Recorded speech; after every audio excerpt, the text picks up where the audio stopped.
नमस्कार विद्यार्थियों, आइए इस वीडियो में आप लोग का स्वागत करती हूँ। आज हम कक्षा 7वीं हिंदी बाल भारती पाठ्य पुस्तक के अंतर्गत पाठ 9 ऐसे उतारी आरती इस पाठ की जानकारी प्राप्त करेंगे।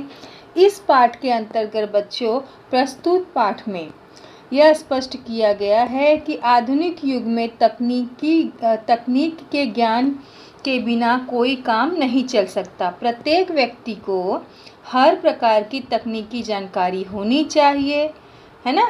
हमें तकनीकी ज्ञान होनी चाहिए कि नहीं।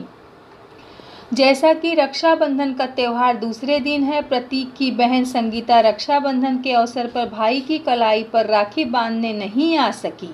प्रतीक इस बात को लेकर बहुत दुखी और भावुक था।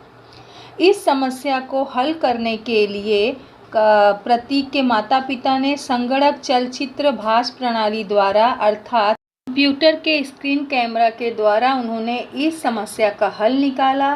सामने लैपटॉप की स्क्रीन पर अपनी बहन संगीता को देखकर प्रतीक खुश हो उठता है।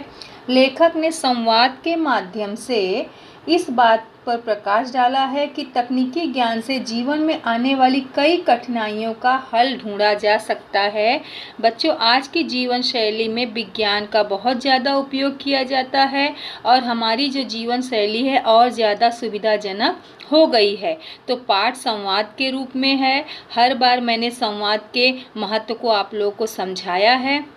यहाँ पर थोड़े में जानकारी फिर प्राप्त करते हैं। संवाद लेखन की परिभाषा दो या दो से अधिक व्यक्तियों के बीच हुए वार्तालाप या संभाषण को संवाद कहते हैं। दूसरे शब्दों में दो व्यक्तियों के बीच बातचीत को, वार्तालाप को या संभाषण को संवाद कहते हैं। वार्तालाप में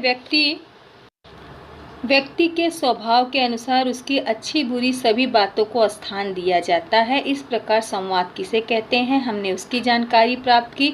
अब आइए विज्ञान के बारे में जानकारी प्राप्त करते हैं। विज्ञान के साथ तो हम सब जुड़े हुए हैं, लेकिन क्या आपको पता है कि इस विज्ञान का महत्व क्या है और किस किस क्षेत्र में विज्ञान हमारे साथ जुड़ा हुआ है। अगर पता नहीं है तो आप इसके बारे में और अच्छे से जानकारी प्राप्त करिए और देखिए। इस वीडियो में भी आपको बहुत सारी जानकारियाँ मिलेंगी कि विज्ञान हमारे साथ हर वक्त जुड़ा हुआ है। बिना विज्ञान के हमारा जीवन अधूरा है।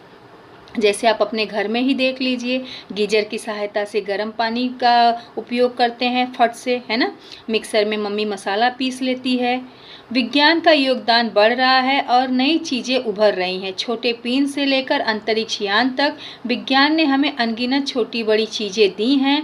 इनमें heat exchangers, air pressure meter, विभिन्न प्रकार के कैमरे, telescope, microscope, teleprinters, telegraph, microphone, radar, ये सब बच्चों अंतरिक्ष यान से संबंधित सारे जो हैं इलेक्ट्रॉनिक सामान हैं उसके बारे में जानकारी यहाँ पर मैं बता रही हूँ। Lactometer, calibrator, calculator, tape, robot, विभिन्न हथियार, कपड़े, खिलौने और कृषि उद्योग और चिकित्सा में उपयोग किए जाने वाले उपकरण आदि शामिल है। खेल के विकास के लिए खेल उपकरण उपलब्ध है। आज की दुनिया में मोबाइल फ़ोन के लाभ का उपयोग हर कोई जानता है। हर किसी के पास मोबाइल फ़ोन है। झट से हम एक दूसरे का समाचार मिनटों में ले लेते हैं। तो यह विज्ञान की ही देन है।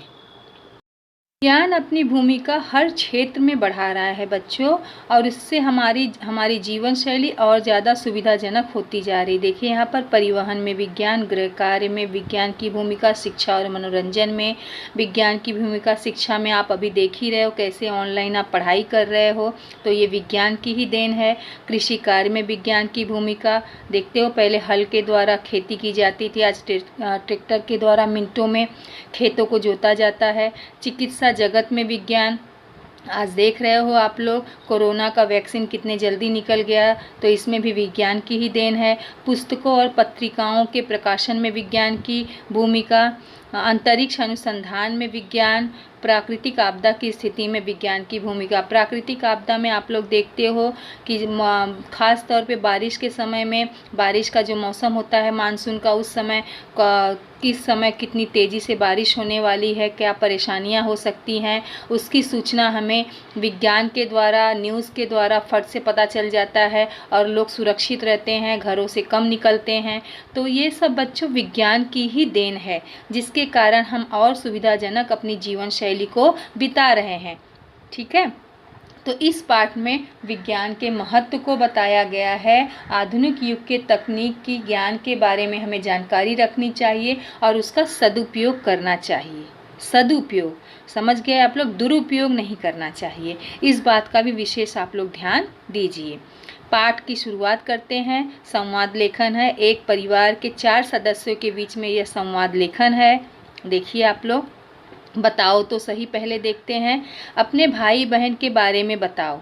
यह अगर आप कक्षा में होते तो आप लोगों से इससे पूछा जाता। स्वभाव और गुण, उनके प्रति आपका व्यवहार, उनकी दिनचर्या, आपके और उनके बीच कोई विशेष प्रसंग की बात, ये सारी जानकारियाँ हम कक्षा में होते तो एक दूसरे से संवाद के जरिए जानते। आ जाइए। रात के 8 बज गए थे। प्रतीक ने अभी तक खाना नहीं खाया था। उसका मन बहुत खिन्न था अर्थात दुखी था। मुंह लटकाए उदास मन कमरे में बैठा था। माँ आवाज़ देते हुए, प्रतीक कहाँ हो? उठ गए, 8 बज गए, अभी तक तुमने खाना नहीं खाया? जल्दी आओ, खाना खा लो। प्रतीक कोई उत्तर नहीं देता है और वो कुछ देर बाद फिर माँ आवाज़ देती है, माँ प्रतीक तुम सुन क्यों नहीं रहे हो? खाना खा लो, अभी बर्तन साफ करने हैं, कल की पूरी तैयारी भी करनी है। तो पिताजी फिर कहते हैं, बेटा प्रतीक तुम कितने अच्छे हो। देखो, वाह बेटा प्रतीक के बाद विस्मय आदि बोधक चिन्ह आया है। माँ के हर काम में सहयोग देते हो।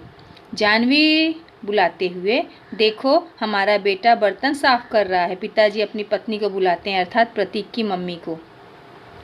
तुम्हारा हाथ बटा रहा है हमारा लाडला बेटा, कितना अच्छा है।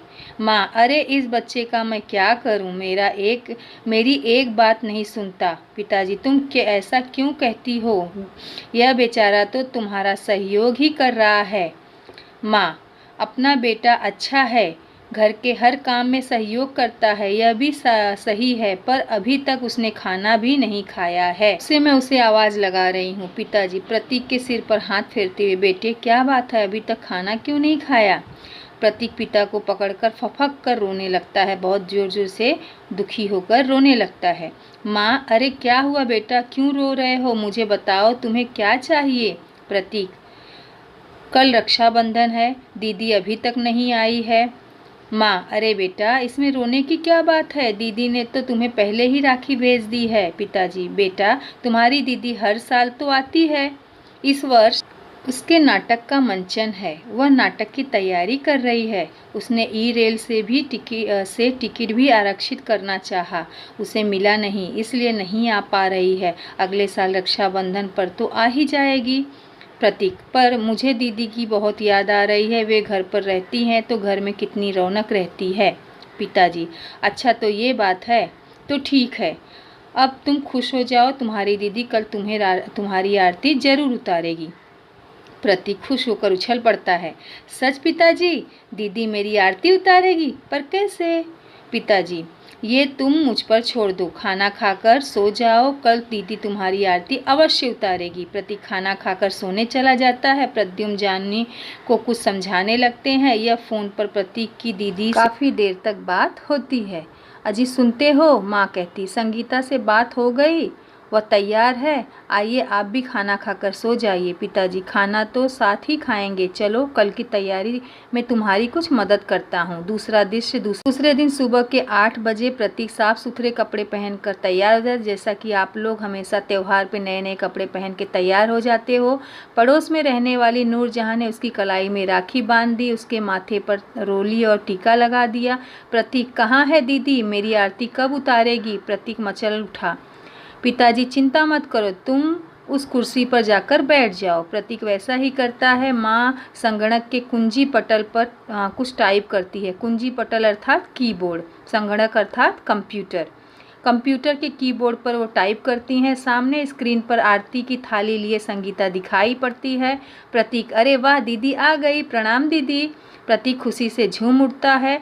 दीदी, मेरे लाडले भैया बड़े बनो, अब सामने देखो तुम्हारी आरती तो उतार लूं। इस प्रकार संगीता ने प्रतीक की आरती उतारी। प्रतीक बहुत खुश हो गया। इस पाठ में तकनीकी ज्ञान के कारण हम अपनी कठिनाइयों को बड़ी सरलता से हल कर सकते हैं, इसके बारे में जानकारी दी गई है। उम्मीद है पाठ आप लोग को अच्छा लगा होगा बच्चों। इसे एक बार आप लोग और पढ़ोगे, एक बार और अच्छी तरह से देखोगे। धन्यवाद।